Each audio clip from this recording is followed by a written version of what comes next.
Welcome back to everyone. आज हम लोग क्लास 12th का इंग्लिश स्टार्ट करने जा रहे हैं। बुक का नाम है rainbow. Rainbow part 2। Rainbow part 1 जो है वो हम लोगों को बिहार बोर्ड में 11th में पढ़ना है, और ये है हम लोग का रेनबो पार्ट 2। ठीक है, तो इस चैप्टर को स्टार्ट करते हैं हम लोग रेनबो पार्ट 2 को। रेनबो पार्ट 2 में हम लोगों को 2 सेक्शन है, प्रोज पोएट्री है। ठीक है, और ये चीज़ साइंस, आर्ट्स और कॉमर्स तीनों स्ट्रीम के बच्चों के लिए फ़ायदेमंद है। ठीक है, तीनों स्ट्रीम के बच्चों के लिए सेम है। साइंस, आर्ट्स और कॉमर्स तीनों स्ट्रीम के बच्चे पढ़ सकते हैं। जिनका साइंस है वो भी, जिनका आर्ट्स है वो भी, और जिनका कॉमर्स है वो भी पढ़ सकते हैं। ठीक है, ये पाठ के एंथोलॉजी है। ठीक है, an anthology of pros and poetry for class 12।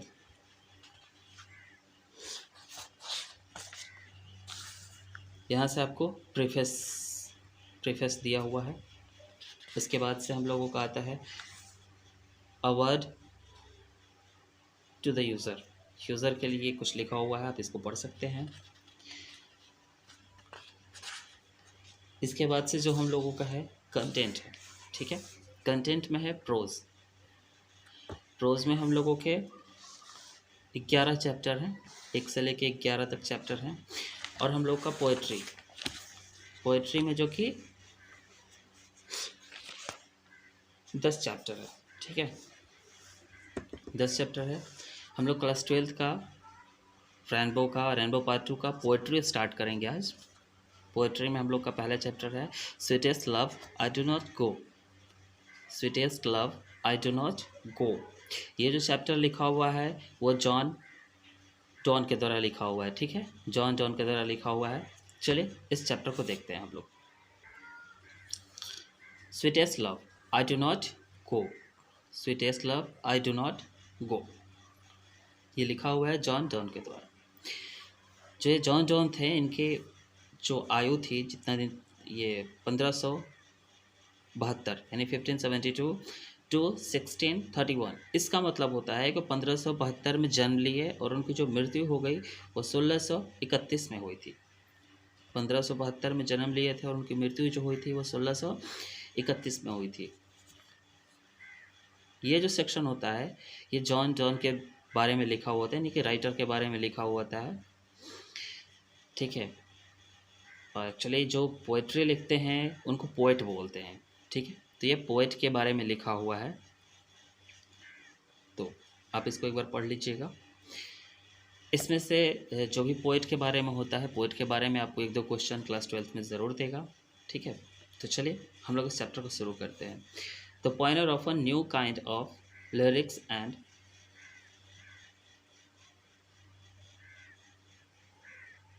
satirical verse called metaphysical, ठीक है, was born in London into a professor Roman Catholic family of traders at a time when England was staunchly anti-Catholic। ठीक है, तो चलिए हम लोग chapter को start करते हैं। इसको एक बार पढ़ लीजिएगा, उतना सफिशिएंट रहेगा आपके लिए। ठीक है, चलिए चैप्टर स्टार्ट करते हैं। चैप्टर में है sweetest love I do not go. इस चैप्टर में हम लोग ये पहले ये जो इसके पोएट्री दिया हुआ है इसका अर्थ देखेंगे और उसके बाद क्वेश्चंस को करेंगे। ठीक है, इसके बाद क्वेश्चंस को 1 by 1 करके करेंगे। चलिए फिर चैप्टर स्टार्ट करते हैं। Sweetest love I do not go for weariness of thee,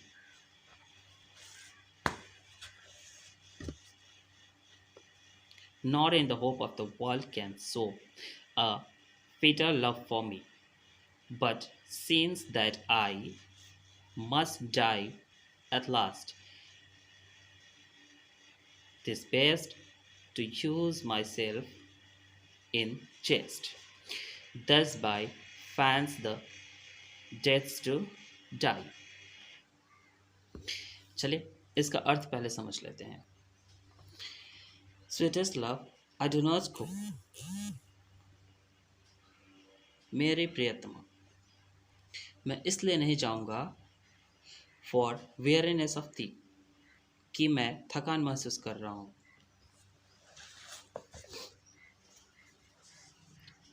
nor in the hope of the world can so a fitter love for me, नहीं इस उम्मीद में कि दुनिया मुझे एक बेहतर प्यार दे सकेगी। But since that I must die at last, it is best to use myself in just thus my fans deaths to die. पर क्योंकि मैं अंततः मर ही जाऊंगा, सर्वोत्तम होगा कि मैं अपने आप को पुलकित रखूं, एक सहर्ष मृत्यु का वर्ण करूं। पुलकित मतलब खुश रखूं, और वर्ण मतलब किसी चीज़ को स्वीकार करना, और सहर्ष मतलब खुशी खुशी, यानी कि मैं खुशी खुशी मृत्यु को स्वीकार करूं। ठीक है, चलिए नेक्स्ट पैराग्राफ देखते हैं इसका। Yesterday night the sun went hence and yet is here today, अर्थात गत रात्रि सूर्य अस्त हुआ था, आज फिर यहीं पर है। नेक्स्ट,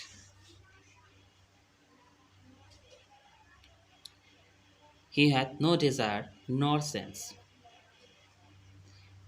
उसकी कोई कामना कोई संज्ञा नहीं।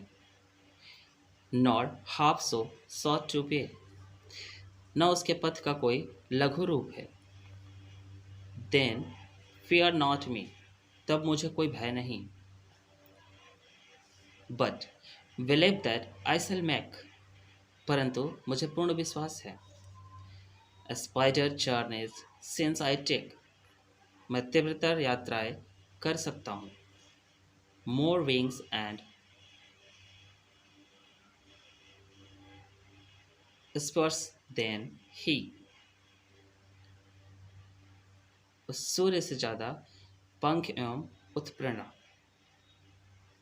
मतलब कि जो सूर्य थे वो गत रात्रि अस्त हो गए थे, यानी सूर्य डूब गया था, और आज फिर वो निकल गए हैं। जो सूर्य है उनकी न कोई कामना है न कोई उनकी इच्छा है। अगर उनकी कोई कामना नहीं, उनकी इच्छा नहीं, न उनका कोई लघु पथ है, तो फिर मुझे किस बात का भय।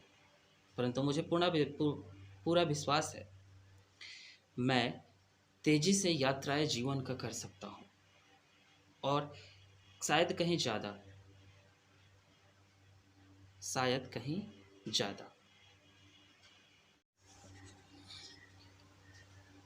Oh, how feeble is man's power!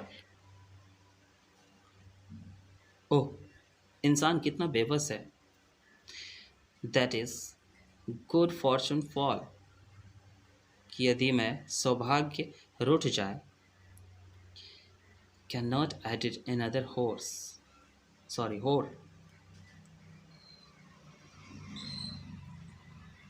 तो एक पल भी नहीं जोड़ सकता है।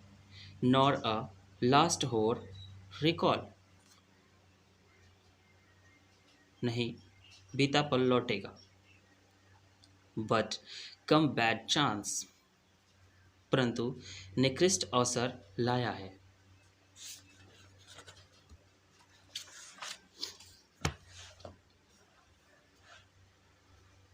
And we join to it our strength, एवं हम उसमें अपनी शक्ति लगाते हैं। And we teach it art and length, एवं हम उसे कला एवं महानता का पाठ पढ़ाते हैं। It self और us to advance, यह हमारे लिए प्रगति का समय है। अर्थात जो इंसान होता है वो इतना बेबस होता है कि यदि उसका सौभाग्य रूठ जाए तो उसमें एक पल भी अपने सौभाग्य का नहीं जोड़ सकता है, और न ही अपने बीते हुए कल को वापस ला सकता है। परंतु जो उसका दुर्भाग्य है, यानी जो उसके जीवन में निकृष्ट अवसर आया है, उसमें अपनी शक्ति लगाकर इस निकृष्टता को, यानी कि ये जो दुर्भाग्य का समय चल रहा है, खराब समय चल रहा है, उसे पार करने के लिए अपनी पूरी शक्ति लगा देता है, उसे हटाने के लिए अपनी पूरी शक्ति लगा देता है, एवं अपनी कुशलता से, अपनी सोच से, अपनी सोच समझ से इस दुर्भाग्य के समय को पार करता है, और वो समय हमारे लिए एक प्रगति का समय होता है। When thou sittest and sittest not wind, but seest my soul away, अर्थात जब वह सिसकियाँ भरती है, वह हवा का झोंका नहीं होता, परंतु मेरी आत्मा को उड़ा ले जाती है। When the weepest unkindly kind, my life blood doth decay, जब वह करुण क्रदन करती है, यानी आत्मा से रोती है, मेरे जीवन रुधिर विनिष्ट हो जाती है। जो मेरी जीवन रुधिर है वो क्या हो जाती है? विनिष्ट हो जाती है। इट कैन नॉट बी, यह नहीं हो सकता। दैट दाउ लवस्ट मी एज दाउ सेस्ट, वह मुझे प्यार करती है जैसा वह कहती है।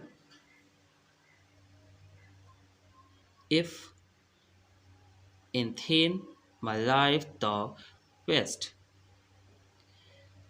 उसने मेरा जीवन क्षय होने दिया। The art the best of me, एवं मेरा सर्वोत्कृष्ट ले लिया। Next, let not the divining heart, मेरे दिव्य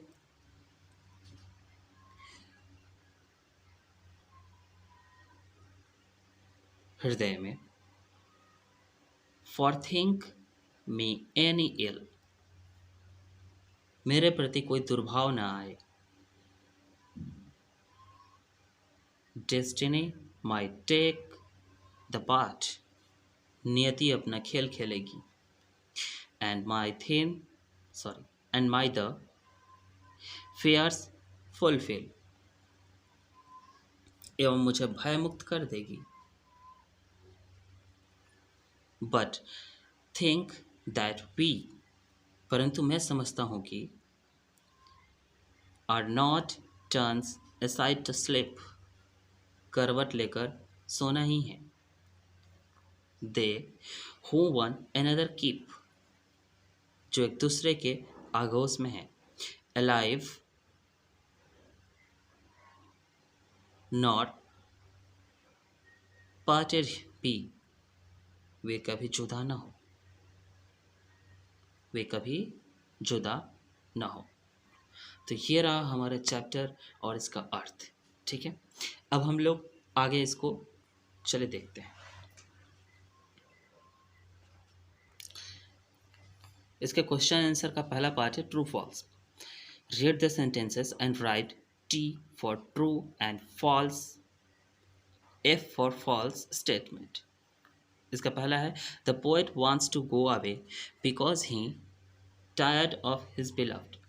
हम लोग जो ये पूरी कहानी पढ़े उसमें कहीं भी लेखक को ये नहीं बताया गया है कि वह अपनी प्रेमिका से दूर जाना चाहता है क्योंकि वह उससे उब गया है, थक गया है। तो ये क्या हो जाएगा स्टेटमेंट?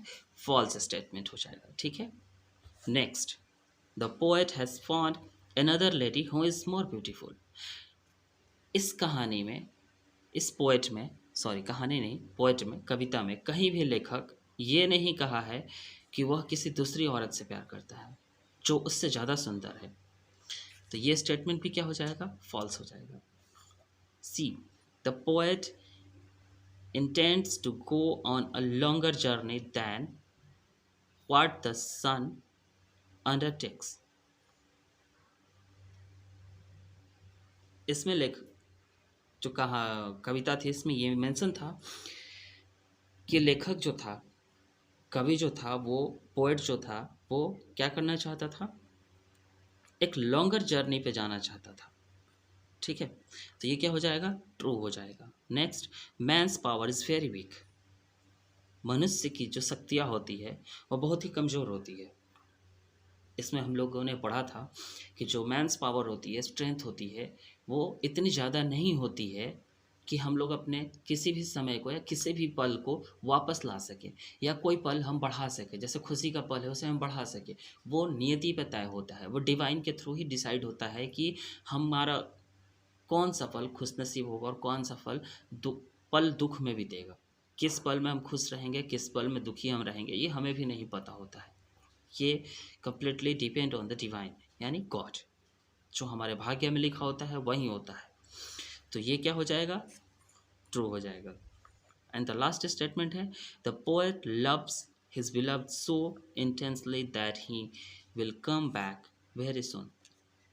जो लेखक, सॉरी, जो कवि थे, वो अपनी प्रेमिका से बहुत प्रेम करते थे, बहुत ही ज़्यादा, इसलिए वो जल्द ही आना चाहते थे। तो ये भी क्या होगा, ट्रू होगा, क्योंकि पहले लाइन में ही लिखा था कि हम जो दूर नहीं जाना चाहते हैं। ठीक है, अब अगला हम लोग का सेक्शन रहा, answer the following questions briefly. ठीक है, तो इस चीज़ को आपको हम लोग वीडियो भी बना के देंगे और पीडीएफ भी बना के देंगे। ठीक है, तो आप इसके लिए हमारा जो एप्लीकेशन है उसको डाउनलोड कीजिए